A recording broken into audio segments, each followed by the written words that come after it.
Hi friends, చూడండి మేము మళ్ళీ ఇప్పుడు రోటి పచ్చడితో వచ్చాం. మా రాజేశ్వరి ఈరోజు శనక్కాయ పప్పులు పచ్చడి చేస్తూ ఉంది. ఎక్కడ పోయి విజ్జి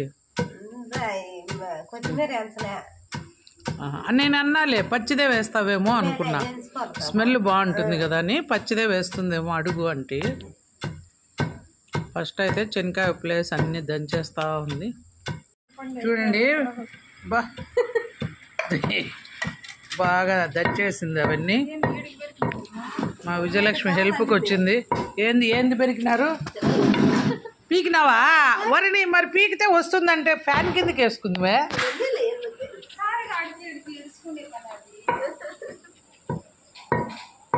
ఏందది? చూడండి రాజేశ్వరి మొత్తం దంచేసింది శనక్కాయలు.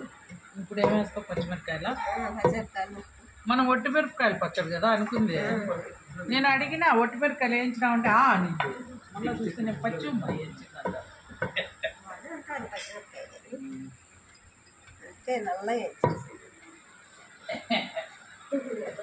ఫ్రిడ్జ్ దగ్గర పోయింది, నాకు చెప్పచ్చు కదా అమ్మా.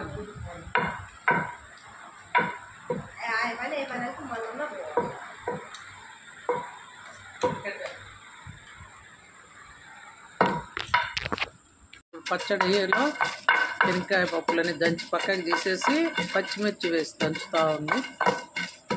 అవి మెత్తగా సాల్ట్ కూడా వేసేసినాం కదా. చూడండి చింతపండు కూడా వేసేసింది అందులోనే.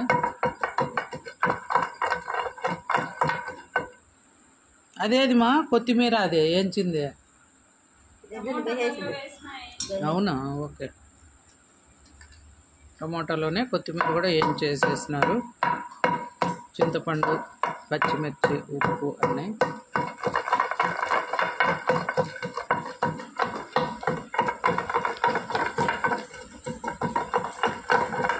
ఇప్పుడు ఏం వేసినావు?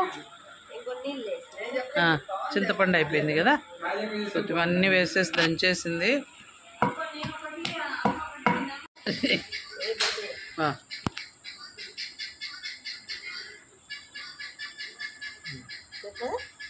సరిపోయింది.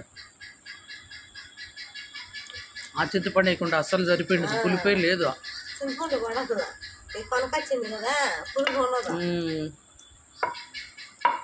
చూడండి అన్ని ఆనియన్స్ కూడా వేసి దంచేసింది. ఆనియన్స్, ఒక 2 వెల్లుల్లి ముక్కలు కూడా వేసింది. రుచి బాగుంది. కొత్తిమీర అన్నీ పడే లోపల కొద్దిగా జీలకర్ర, మెంతులు వేయించిన పొడి కూడా వేసింది ఫ్రెండ్స్, రుచి కోసం. చాలా బాగా చేస్తుంది మన రాజేశ్వరి. అంత చిన్నది ఆడపడుతుంది మా.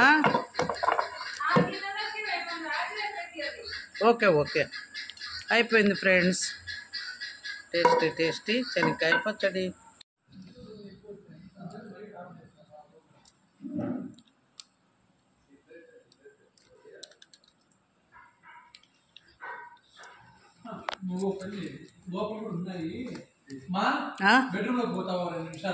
ఓకే.